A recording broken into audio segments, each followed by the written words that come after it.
overcrowded graveyard, the scream will rise. Ghoulmates Entertainment presents Not Another Spooky Podcast.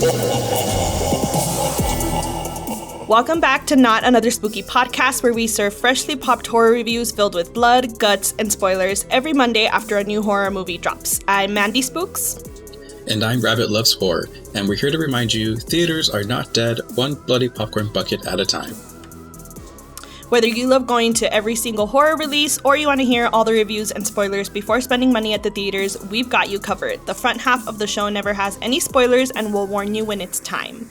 Today we're grave digging into Sinners. If you ever want to know what film we're covering next, you can tune into Not Another Spooky Podcast on Instagram on Thursdays to see what you should watch that weekend.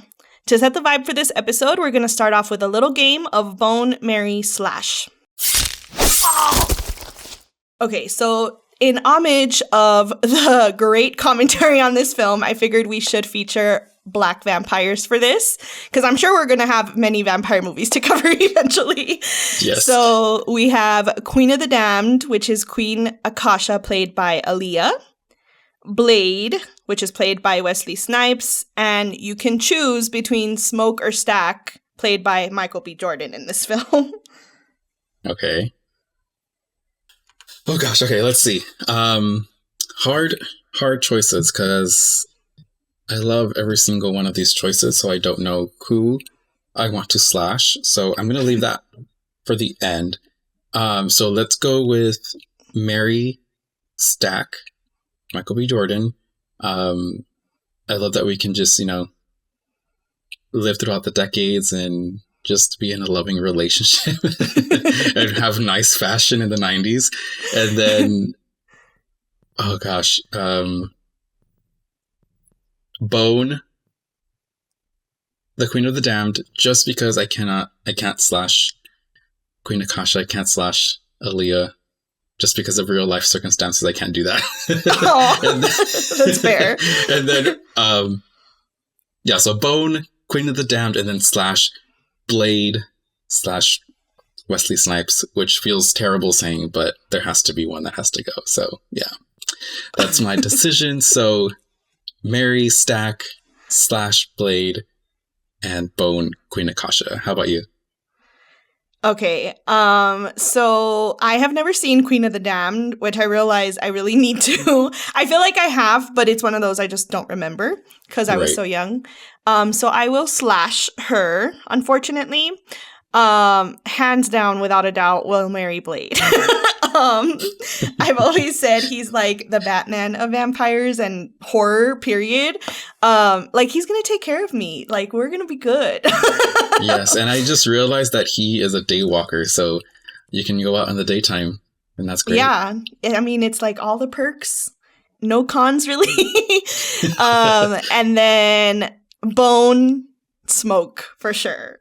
It's very hard to choose between Smoke and Blade, honestly, but yes, Blade has stood the test of time, That's true. Yeah, you're kind of making me reevaluate my decisions, but I said what I said, so I have to stick to it. Decisions were made. Uh-huh. At least we'll never fight over the same matter. True. All right, let's get into some haunted housekeeping. All right, I am super excited to share that I have launched Fanghoul Film Club. I feel like people don't really understand what YouTube memberships are yet, but it's basically like Patreon directly on someone's YouTube channel. So I have different tiers on the Mandy Spooks channel starting at $2.99, and Fanghoul Film Club is the $4.99 tier on my YouTube memberships. The members have voted, and we'll be watching Hubie Halloween for our first monthly watch party on April 27th, which is also like our halfway to Halloween celebration. And you can join at the link in the description or go to my YouTube channel and click the join button next to subscribe. We also wanted to remind you all that we need your reviews. Leaving a 5-star review will help the podcast algorithms push our show out to more new people to grow our spooky horror family. Do you want to add anything, Rabbit? Yeah, so I'm actually really excited for the film club just because I have never seen Hubie Halloween. So that should be fun. Yeah, I'm really surprised you haven't seen it. It has like slowly become a favorite for Halloween lovers, I feel. And it's surprisingly better than you think it will be, I think. Interesting. Yeah, okay. So I'm excited for that. That should be fun. Cool. All right, Ghoulsters, it's time for our favorite chat of the week, keeping the spook alive. It's alive. It's alive. All right, Rabbit, how are you keeping the spook alive? Okay, so for this week, we went to another spooky vendor market. It was called October Village, and this one was more emphasis on the horror, so every single vendor there was selling something horror related. There was one booth that was selling Labubus, but I didn't buy one, just in case it was another fake one. So I didn't even look at them that much. We didn't really buy anything this time around. We were mostly going, so Michael and I are going to all these markets to kind of scope out the booths. So Michael wants to start selling his art. So we're seeing how people set up their booths, how they're pricing their items. So we're kind of there as like spies to see what the competition looks like, as you can say, and kind of like build his own little booth and his own little brand. So yeah, that was fun. How are you keeping the spook alive? Well, first of all, that's exciting. That's pretty cool. Yeah. I didn't know he was going to do that. So I'm excited to hear that he's working on that. I have been living my horror dreams, and I finally finished my first draft of my short film, which you know because you read. Yes. But I am very not stuck, but I'm just like, I'm not happy with one of the kill scenes. And I just really, really want to get it right. I'm like this can make or break a horror film, I feel. So Right. Mr. Spooks was like, let's just watch horror, like movies that have like kind of the vibes I'm going for. And then as we were watching them, I was like, I want to go back to like the movie that started everything for me, which was House of Wax. Which is funny because I've always been like, I've only ever seen it once. And you know me, I don't remember things, but that's like the one film I remember like so many of the kill scenes. And I was like, let's go back to what made me fall in love with horror. And Rudy was watching it and he was like, this movie's like way cooler than I would have thought because he's never seen it. And I was like, I know, I stand by it. It is one of my favorite horror films. Yeah, it's really good. It was so good. So yeah, I saw that was the last one we watched, but Mr. Spooks had recommended watching Maniac. And that is like, I don't remember what year it was done, but it's also had a remake with Elijah Woods in it. So I was like, I want to watch the original because I always like to watch like an original plus the remake in order to like compare them. So we saw the first one and I feel like it had a lot of potential. Like it was a really cool concept, but it wasn't executed well. And then we saw the trailer for the new one and I was like, I don't know. Like it still isn't the vibe I'm going for. In fact, very bold statement, but I told Rudy, I'm like, I want to remake this film one day and like give it the Mandy Spooks touch. And he's like, people would hate your version. And I'm like, I don't care. I have a vision for it. So yeah, there was that. And then we also watched Hostel. Another good one. Yeah, dang, that first half of the movie was rough, though. I was just like, I thought this was a horror film. But it definitely paid off. And then, yeah, we watched House of Wax. And then I also wanted to restart watching all of the Universal monster movies because I was also watching all the YouTube videos of people at Dark Universe and crying on the couch because I can't be there. Oh, yes. Me too. Yeah, so I was like, I want to rewatch them like all in the order that they came out in. There's so many though, like outside of just like the main ones. So I don't know if I'm going to watch all of them, but I for sure want to watch all the main ones. So we started with Phantom of the Opera. That was the first one. Oh, nice. Yeah, well, I'm excited for you. I did read the script. I thought it was a good like first draft, but yeah, no, obviously you're gonna have like edits to it and think of something different. But I really liked it. I thought it was fun. But yeah, I'm excited for you to see how your kill scene comes out because getting inspiration from all of those movies. Yeah, I love House of Wax. The one scene that always pops out to me is the Paris Hilton scene. Yeah. That scene. That's crazy.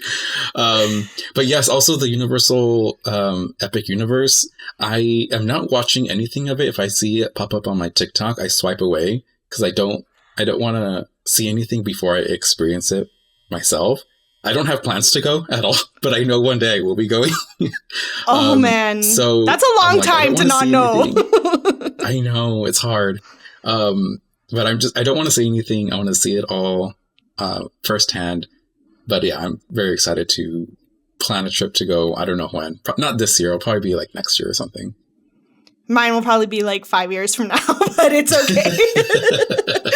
Yeah, but yeah, I don't know. We'll see. Also, just to like quickly wrap up House of Wax, it's funny because like I feel like Paris Hilton got a ton of hate back in the day, and now like her character arc has just been like amazing. Like she totally owns who she is, and like it's very clear she has a persona. And Rudy had said too, he's like, I think the reason I didn't want to see this film was because of her and like the way it was marketed, and like the music is pretty bad. It's like that like rocker early O's style. Right. So he's like, I can see why my younger self would have like not bought into this, but now looking at it, it's like this was a solid film. I also wanted to look up the budget. I don't know. I love it. I obviously want to do an episode about it eventually. Yeah, we should. Yeah. All right, Ghoulsters, it's time for the spoiler pack segment of the show. So if you don't want spoilers, this is your warning to pause and come hang out with us once you've seen the movie. What popped into theaters this week, Rabbit?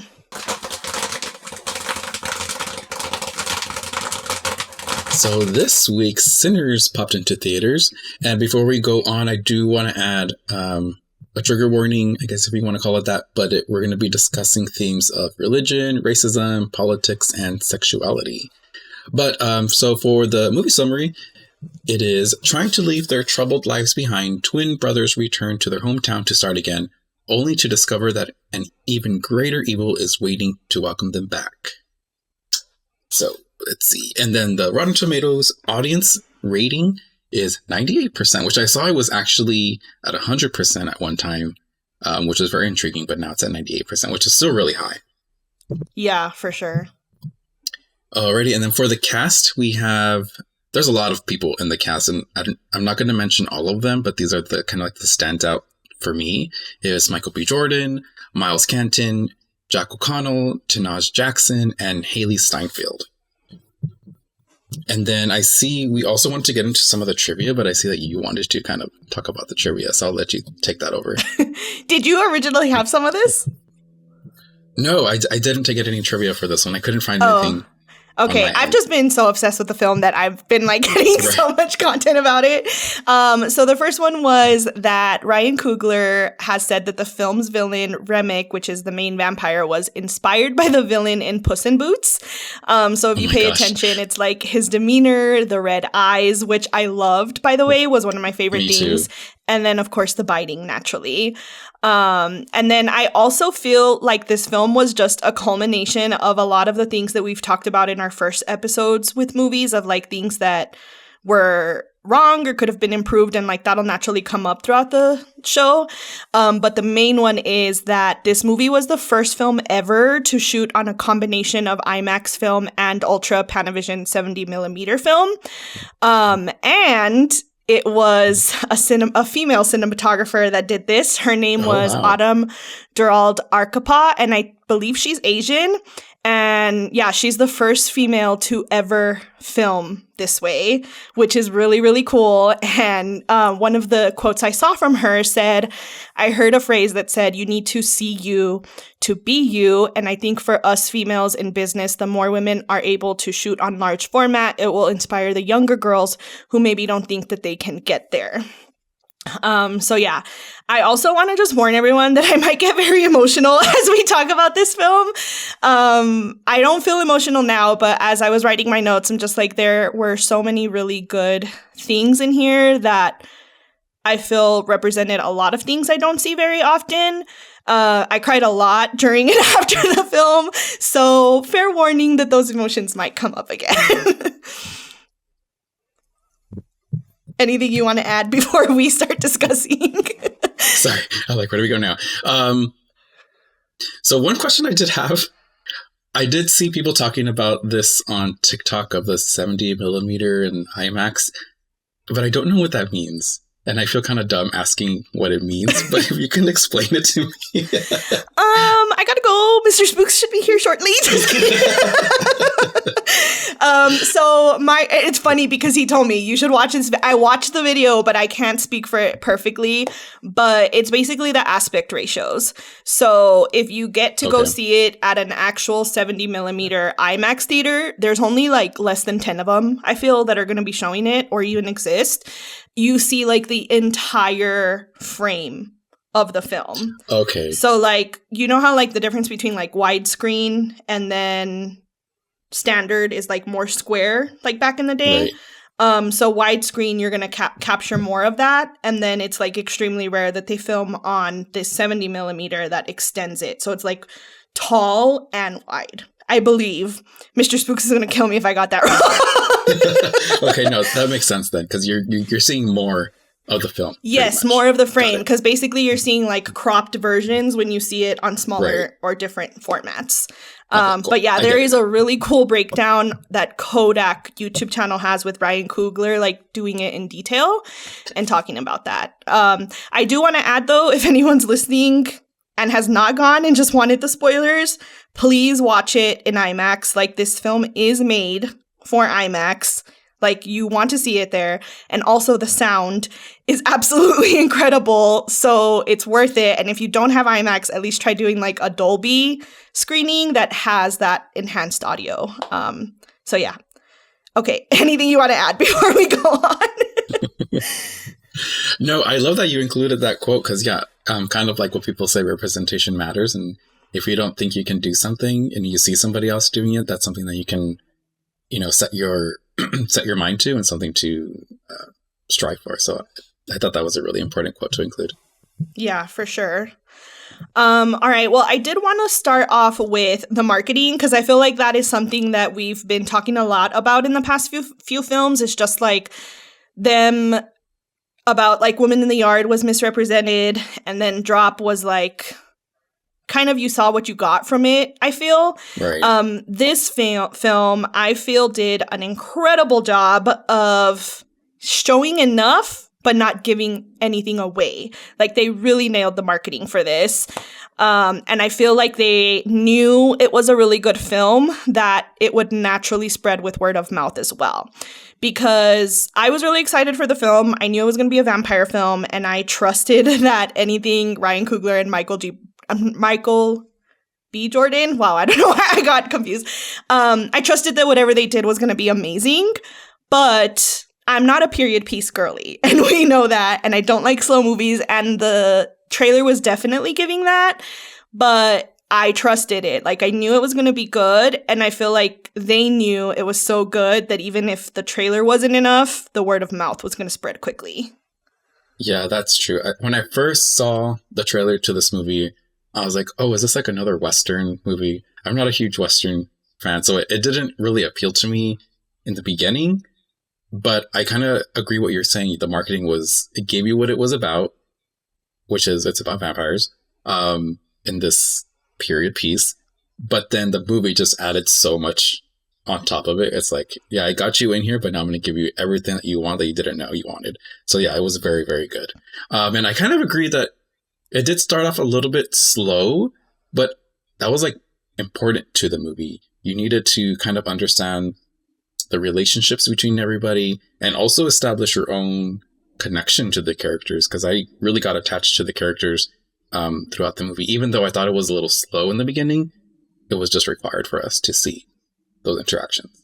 Yeah, well, I do want to clarify, like, I felt it was going to be slow from the trailer, but I did not mind the slowness at all. This movie was so, obviously, I have nothing but great things to say about this film, but I thought that slow part was written so freaking well. Like, it was interesting. Like, usually when slow things are happening, you're like, okay, you're setting this up. I don't care. Just get to the fun part. But the setup was so good that I was like, okay, I see what you're doing. Like, they were kind of like sharing life lessons that don't get really taught or talked about anymore. Like, where I think it's Smoke that like teaches the girl, like, no, don't ever take the first offer you're given. Right. And then later too, when like the musician is talking about how like he's gonna choose a consistent paycheck over like one big payout, like all of those little like I felt like every single scene almost was teaching things that people don't teach in this day and age anymore, which I found very interesting. So I didn't mind the slowness at all for a change. That's interesting you say that, because you usually always complain about I know a movie being too slow, and now you're like, I like the slow here. Yeah, well, because fair. I trusted. Yeah, and I was also like, another thing too, though, I was like, okay, this is fine and it's good, but if it's gonna be like the majority and then it's just like the last 25% of the movie that's like quick and vampire themed, then I'm gonna have an issue with it. And lo and behold, that was like not the case. It was almost the opposite, where it was just like 25% was the slow build up, setup, and then the rest was where it all happened. So it was a nice surprise. For sure. Okay, do you have anything you want to add? I feel like we both just have so many notes that we're like, who's gonna go next? I know who's gonna bring up the topic first. So before we get into like all the deep stuff, I guess we should start with some of like the fun stuff about the movie. So the first thing that I want to start with is that I loved that they stuck with the classic vampire rules, where they had to ask permission to come into the house or into an establishment. They're all weak to garlic. They burn in the sun, and you have to kill them with a wooden stake to the heart. So I love that they stuck to the classic rules. Yeah, for sure. And I think those classic rules are also what made it a little more fun, because it's like the classic like fun and games part of it, where like you know what to expect. And I think they had so much commentary and like heavier topics at hand in the film that having that consistency just made it a little easier to like remember this is a horror film. Right, yeah. And it's a vampire you feel comfortable film. too, because you're like, okay, I know this part of the story. I know what to expect. Yes. Where everything else is just like crazy stuff happening. But yeah, I like that a lot. For sure. Another thing that I really loved and I feel has been a consistent mention I see from everyone is the music, obviously. I knew the music was going to be a very important part because they do allude to how like music is the veil in the trailer, in some of the trailers, I believe. So I knew it was going to be a big part, but I was not expecting the type of music and the variety they were going to have. Like I knew to expect the blues and the folk music, but then when they started mixing in like the rock and like classical at the same time, oh, it was so good. So I did want to share another kind of like trivia was I saw that Coogler talked about how he used the song One by Metallica as his muse. So he said the song starts off intense, then gets melodic and going somewhere just fucking crazy. But by the time you're finished, it was clear you were always going to get there. So it's interesting to hear how the music was like what the music was inspired by. And it makes a lot of sense when you hear that. I was also just expecting the band Ghost to show up at some point because like that's what it reminded me of. And I was like, it would have been so cool to see like a spooky band represented in this film as well. Obviously they used like, I'm sure I haven't looked into the music actually. I should have. But I'm sure obviously it was scored very well, but it would have been really cool to see. I feel like Ghost would have done really well with a song for this. So yeah, it was just a really wild ride, the music itself. No, yeah, totally agree. I was on TikTok, obviously, and there were people calling this kind of like a musical in a way, because it just had like sections of the movie where they were just singing and dancing, and it was amazing. I mean, I guess you can consider it a musical because they're singing and dancing in the movie, but at the same time it wasn't, but it still had that feeling of a musical, I guess you can say. So yeah, that scene was definitely my favorite scene of the whole movie, where the Sammy, the younger cousin, started playing the guitar, and then the electric guitar snuck in, and then the music just started slowly to modernize, and you see the DJ come in, and then you see like all the generations and the culture just mixing together, dancing, having like this party, and then it showed everyone dancing, and you see like the ladies in the corner dancing, and you see some with like an old fashion dresses, and then there's like a girl in jean shorts right in front of them just twerking. I was like, oh my god, this is amazing. It was just an amazing scene. And something else I found out was that this scene was inspired by I guess, legends of past cultures. So I do want to read something that's out of the Spotify thing. So if you go to Spotify and you go to the Sinners movie soundtrack, there's like more about this artist, and it has like a little excerpt that was posted by the Sinners movie. And it says, "There are legends of people born with the gift of making music so true it can pierce the veil between life and death, conjuring spirits from the past and the future. In ancient Ireland, they were called Fili. In Choctaw they were called firekeepers, and in West Africa, they're called griots. This gift can bring healing to communities, but it also attracts evil." And I think that's like the perfect summary of this scene. Is it just was a way of bringing all these cultures together, but then also attracting that evil, attracting Remmick to come get part of this culture too. Yeah, for sure. That's interesting. I feel like part of that is used in the film, but not the entire excerpt you just read.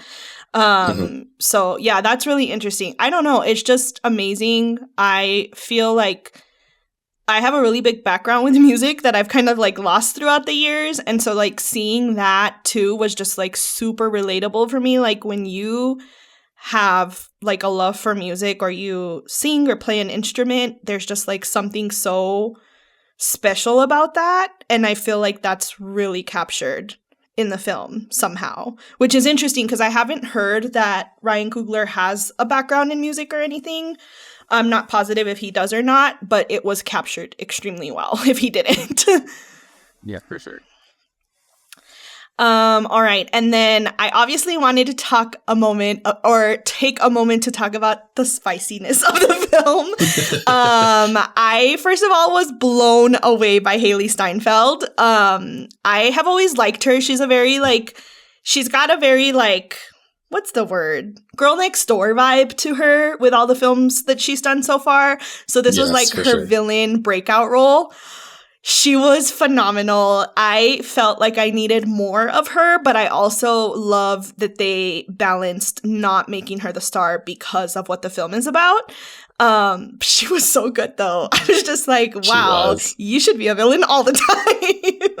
Yeah, she just has those eyes, those like villainous eyes, and definitely very sultry, which is a thing of vampires. Like vampires are just kind of represent sexuality, I guess you can say, in a way. Yeah. Where they bring the sexy, they bring that style of, I don't know, brings that out of people as like that sexual part of a person, is like that vampiric sense.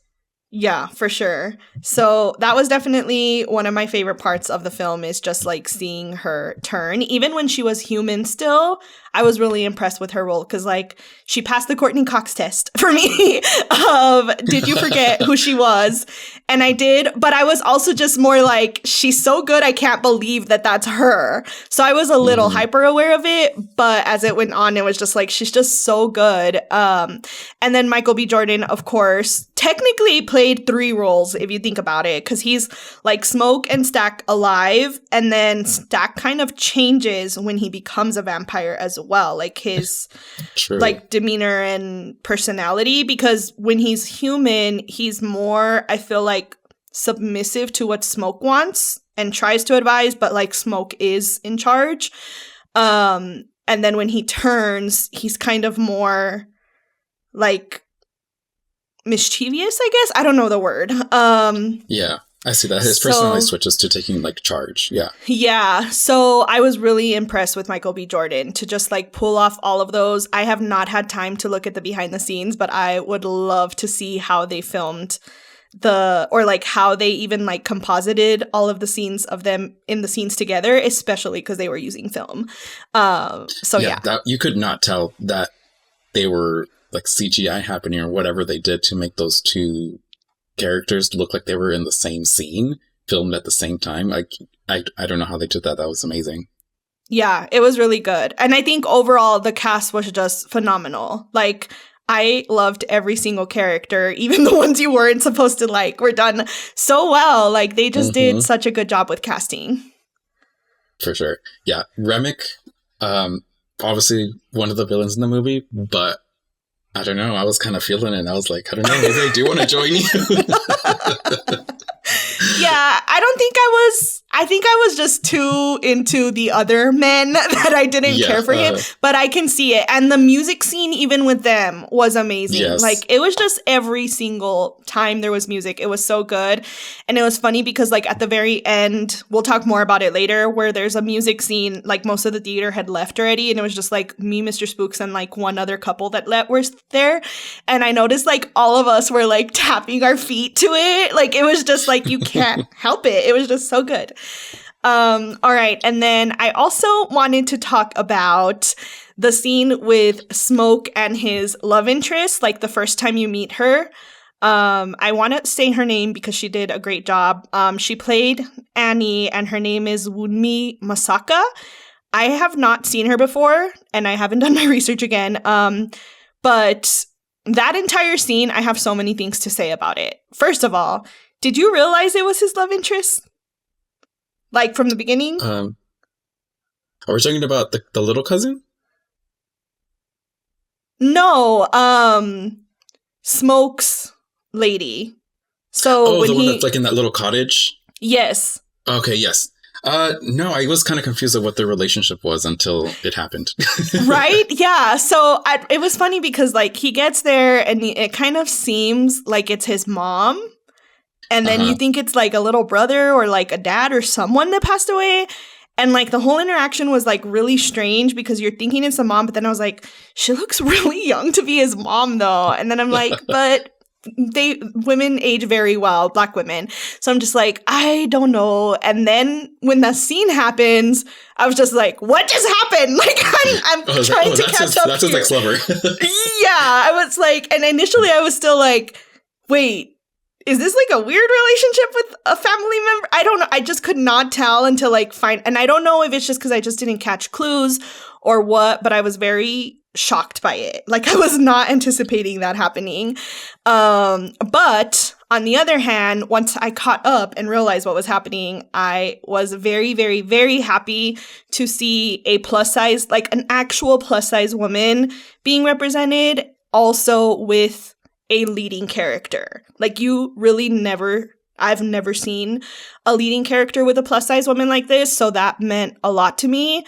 And I just thought it was like really awesome for Michael B. Jordan to do that. No, for sure. Yeah, I love her character as a whole. I feel like she was kind of like the sound of reason the whole movie, kind of like giving out warnings and then kind of like figuring out, oh, these are vampires. We got to do this and we got to do that. So I definitely loved her character for sure. Yeah, for sure. And then that scene also, I think, is where I started to get emotional with the film because, I don't know, something about it just felt like culture runs deep with people who have experienced it, I feel. Like, it just immediately felt, even like to me, growing up in a Hispanic community, of like the ladies who do like the brujeria and like the limpias and that are like very deep in their spirituality.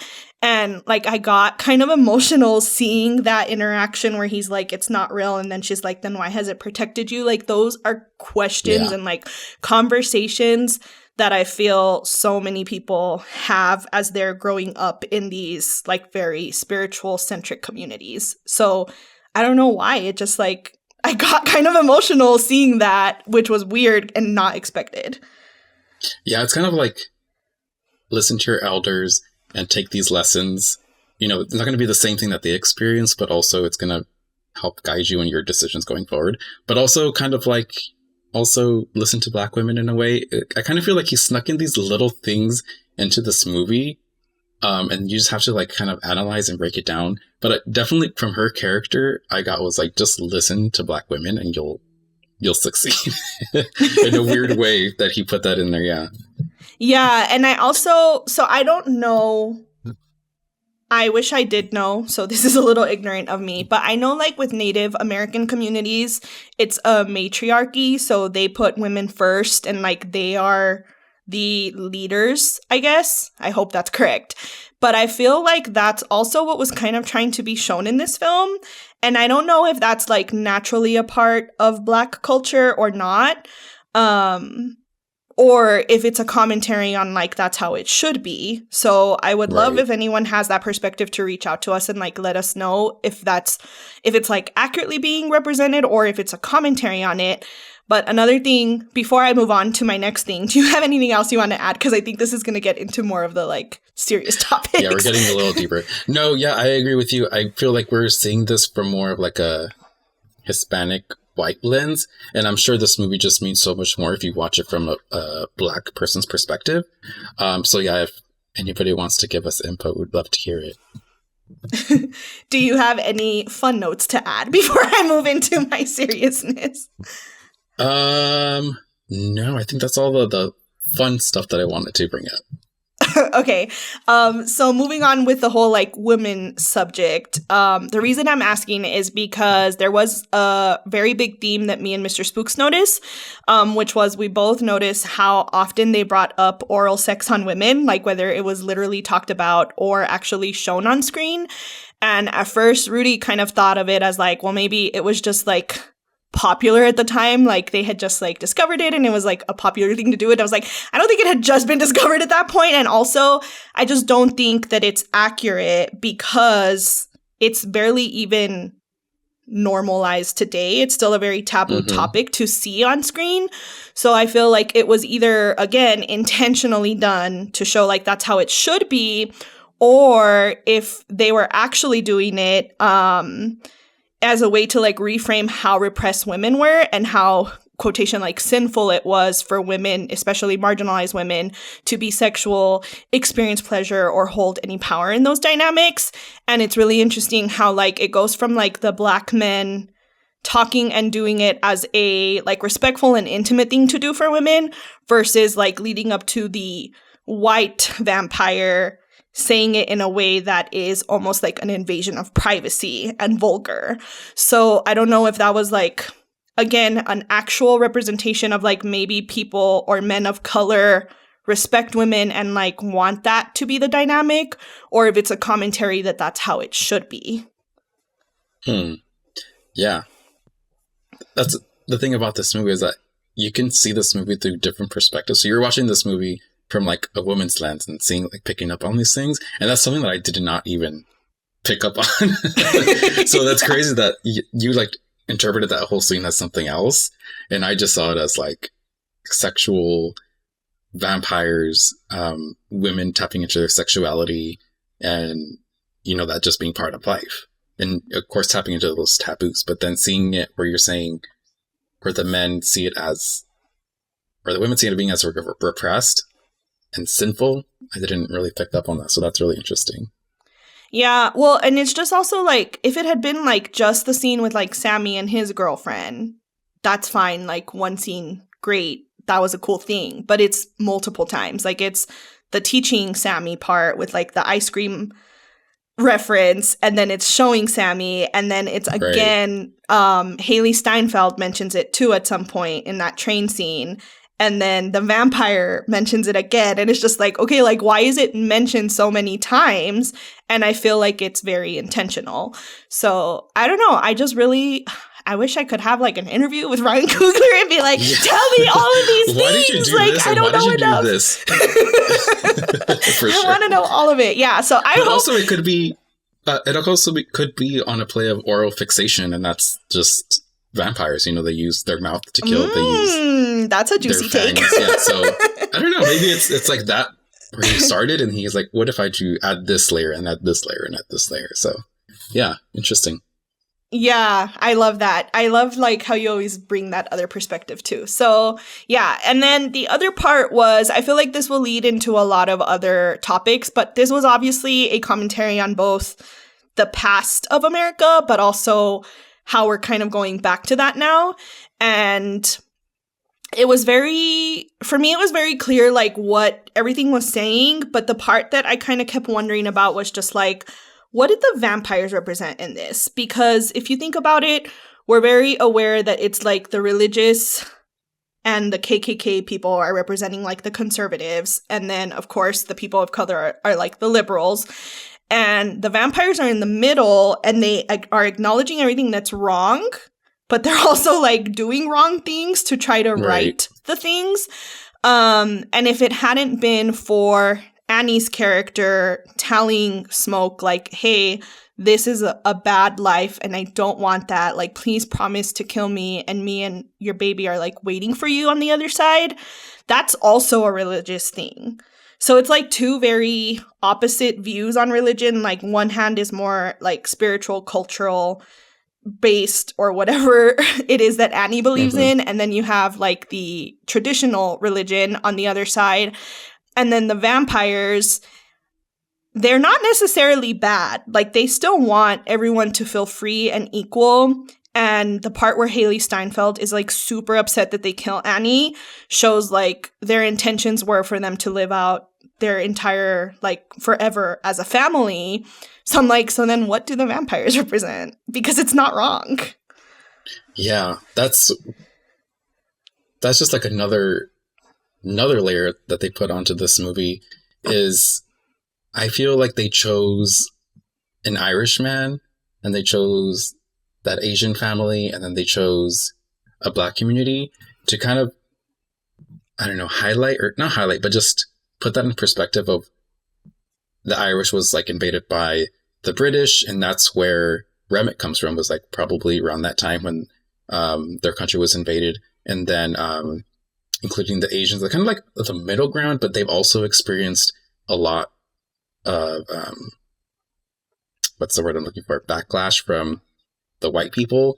And then obviously the whole enslavement from the Black people. So I thought it was interesting that he included those three races.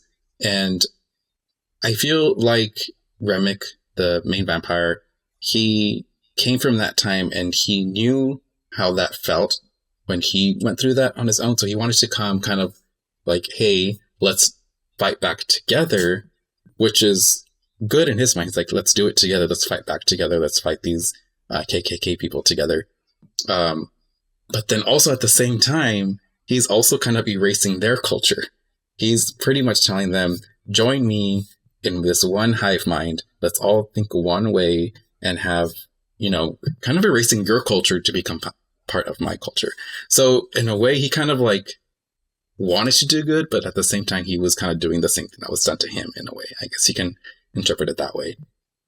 Yeah, which is interesting because I hadn't thought about that, how he's also doing what the bad people are doing, but I also saw it as like representing this like middle ground that none of us seem to master because True. of those like values. Like if Annie hadn't been so set in her values and religion, she could have stayed with them as a family. So it's that like, if we all keep sticking to our own values and being like so firm in them that we'd rather like choose death over like compromise, we can never meet in the middle like the vampires did. So like, I don't know, it's just like very, very layered and there's no right or wrong. But I was just like, this is such a heavy commentary. I'm sure that the vampires represent something in today's situation, sure. Obviously. Do you have anything you want to add? I guess regarding the whole race and the whole mix of cultures, I did want to just say that in my mind, at least, and I'm sure a lot of other people feel this way, is that whole mixing of cultures scene, to me, that's America. Is like, America will never be just a white country because we just come from so many different backgrounds. We're a mixed bag of experiences and cultures. And instead of fighting that, we should come together and just celebrate that, have our own little juke joint and just like celebrate together and be proud that we're all from different places, but we can all exist at the same time. Yeah, for and sure. In the same space. Perfectly said. All right. Well, we do have, I think, a little bit more fun or lighthearted things to add in just to wrap this up, which was there is a mid-credit and post-credit scene. Did you have anything you wanted to say about that? Yes, I loved the mid-credit scene. People left the movie right after like the movie ended. So some people missed that mid-credit scene. I'm like, y'all just left without seeing like the perfect bow on top of this movie. Like, why did you leave? But usually Michael is in charge of always making sure that he Googles like, is there an end credit scene? So we made sure to save for that. But yeah, that scene was so good. Probably my next favorite scene after the whole juke joint scene. Seeing them walk in. Well, first seeing him Sammy grown up, into this successful musician, and then him at the bar, and then you kind of like suspect the vampires are coming for him, but then you see them walk in, and you see them like in the 90s garb looking exactly the same. I'm like, oh my gosh, I love this so much. I love the fashion.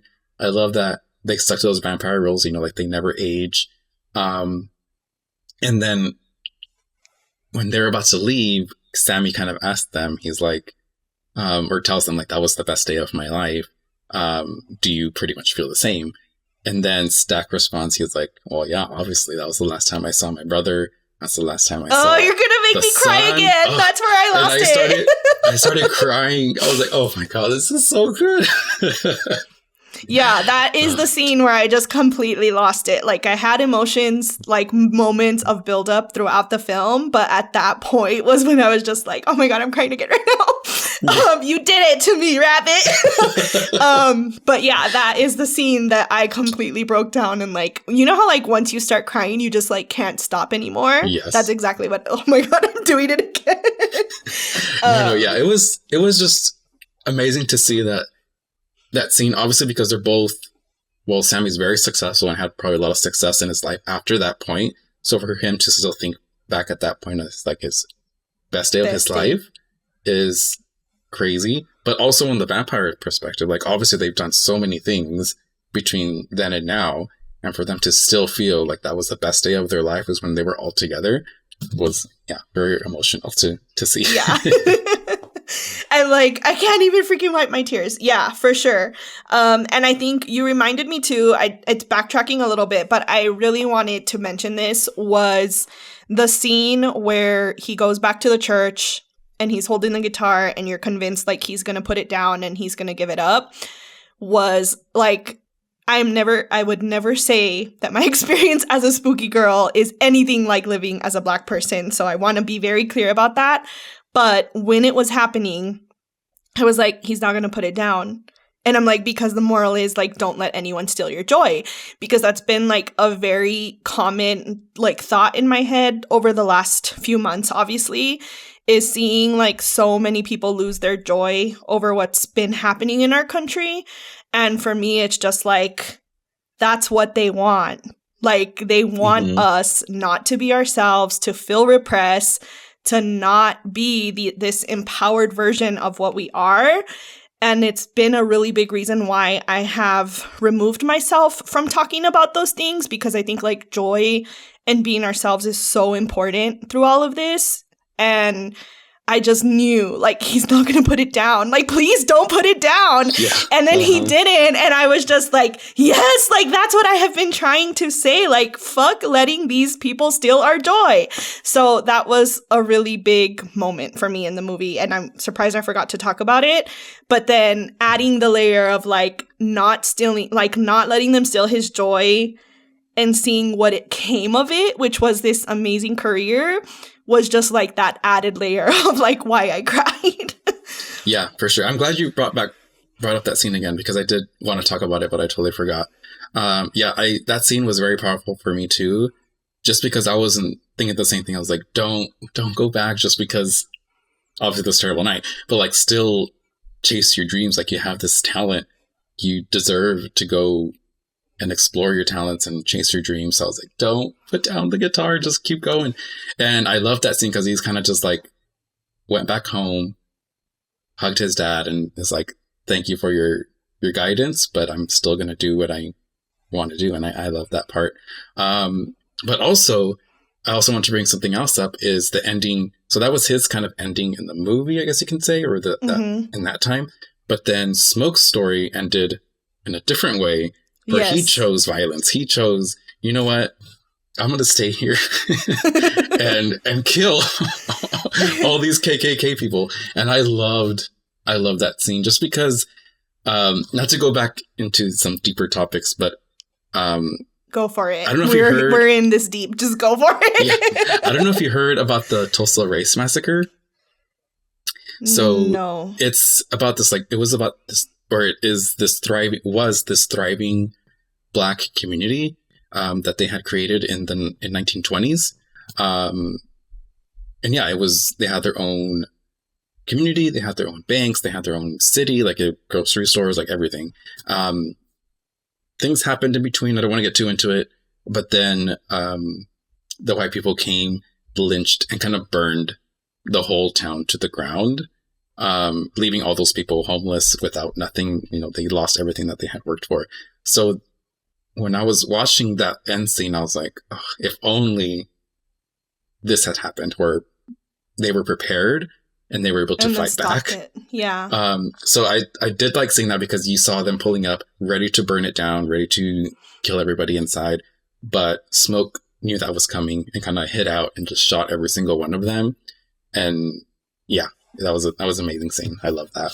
Yeah, it was really good. And even the symbolism of him, like, taking off the protection that Annie had made him and just, like, being ready to do whatever it took was really cool to see. Yeah, it was done so well. Yeah, I love that scene too. Yeah, for sure. And then, of course, we have the final post-credit scene as well, because we talked about the mid-credit and then the post-credit. I'm, like, totally blanking. What was the post-credit again? The end credit scene? Yeah. Like the last one? It was just of Sammy playing the guitar. Okay, yes. I think that's the scene where they ask him to play one last song, right? Or no? I'm so confused. I forgot. I don't remember. I don't remember either. It's all, like, one big movie in my head. Yeah. But either way, I think the ending is mostly about just seeing them revisit him, and then one last time as he's close to the end. And also they're offering him the chance to be a vampire now that he's older. So I thought that was really nice. I also thought it was really cool that he put the guitar back together. I'm like, I have so many questions. Like, didn't it, like, part of it was in Remmick's head, right? Yeah. So, like, did it burn with him? Did he just get, like, the parts he was missing to, like, keep just the neck of the guitar? I don't know. I have questions about so many things. I don't know. Maybe that could go back to, you know, music transcends time, you know, past and future. Maybe that's just, like, a commentary of, like, yeah, he lost the guitar, but he can still make music. I don't know. Maybe it's a play on that. Yeah. That's a good idea, too, because, I mean, he had the neck of the guitar, so he could have kept that and just put new pieces to it. But yeah, true. I don't know. There was just so much to it. I also really loved the fashion in that part. Me and Mr. Spooks are like, Halloween costume? So yeah, it was all really good. I guess, do you have anything to add before we give our final ratings? No, I think that's all I wanted to bring up and talk about. Okay. I feel like I'm going to remember more. It was just so good. But I think that's everything I wrote. All right, Ghosters. It's time for It's Freaking Bats. On a scale of 1 to 5, how many bats would you rate this film, Rabbit? Okay. So initially, I wanted to rate this movie a 4. But throughout talking through this whole episode, like, my little meter keeps going like 4, 5, 4, 5, 4, 5. So I don't know. I feel like I wouldn't change anything about the movie. So I'm like, then why are you giving it a 4? Doesn't it deserve a 5? So I think I'm just going to go with it and give it 5 bats for me. How about you? Okay, I need to know why you weren't willing to give it a 5 initially, though. Like, I guess my initial was like, okay, it was kind of slow in the beginning, but then we kind of talked through that together, and like, it was necessary to create those relationships. So yeah, I think that was just like the only thing holding me back. And maybe I did want a little bit more vampire stuff in the beginning, but then I'm like, but no, it didn't need it in the beginning. So I don't know. That's why I was going back and forth. So I think I'm going to land at the 5 bats. Are you sure? Yeah. Okay. I'm sure. Well, I think it's pretty obvious that this is a hard 5 for me. I have absolutely no notes, especially as I have had my little filmmaker hat on. Like, everything I watch, I try to intentionally find things wrong or that I would have fixed, just to, like, I feel like I have learned that I learn more from bad things than good movies. Because it's just easier to note, like, I don't ever want to do that, or I need to make sure I don't get that wrong. Versus this one left me feeling like these are all the things I need to get right. Like, I have no notes on this film at all. I stand by the beginning. I think it was done extremely well. The dialogue was really, really good. I'm just, like, enamored by this film. I would say it's probably one of the best films I've seen, especially because, like, there are films that are, like, objectively really, really good, but it's very rare that you can say that about a horror film. Like, people are already saying, like, this has to get an Oscar, like, for multiple things. So I'm gonna fangirl to the death for this film. Like, anyone who doesn't give it a 5, we need to talk. Yeah, that's where I had to change my rating, just because I'm like, I don't have any notes for this movie either.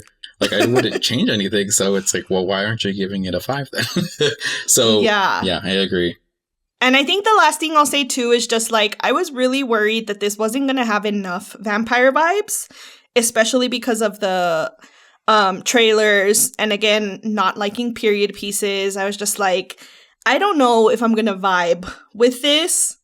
They did such a good job with the vampire vibes too, like, we talked about that, but, like, actually, like, the fun aspects of seeing, like, the vampire bites and the blood and those traditional things too, like, they just made it such a fun ride that it never got too heavy until the ending, unfortunately, where they finally, like, just release all your emotions in that scene.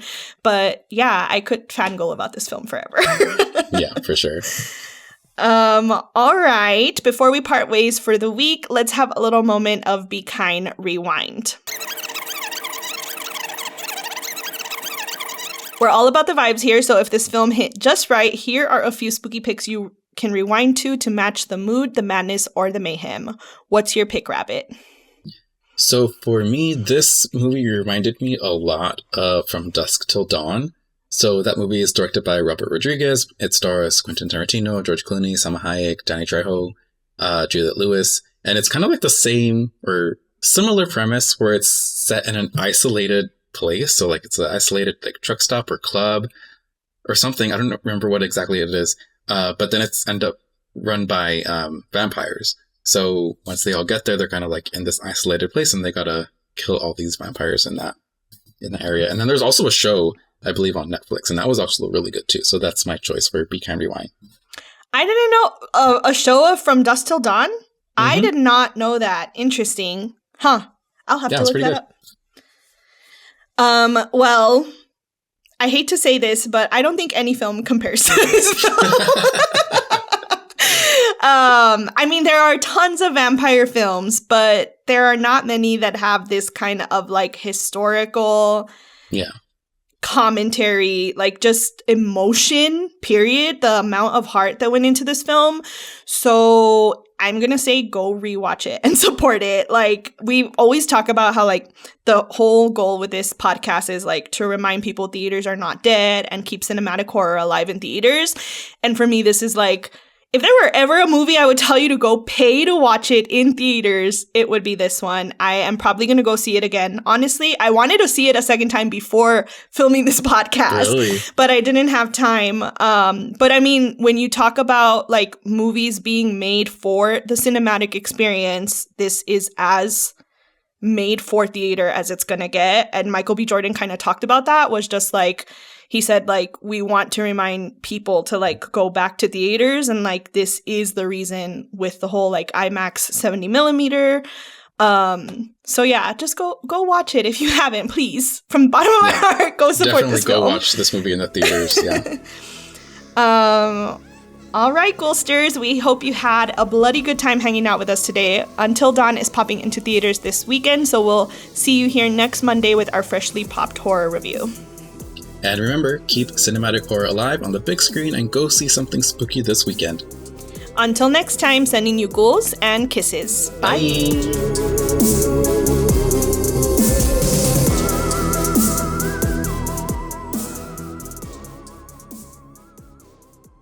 Ha ha ha ha ha ha ha.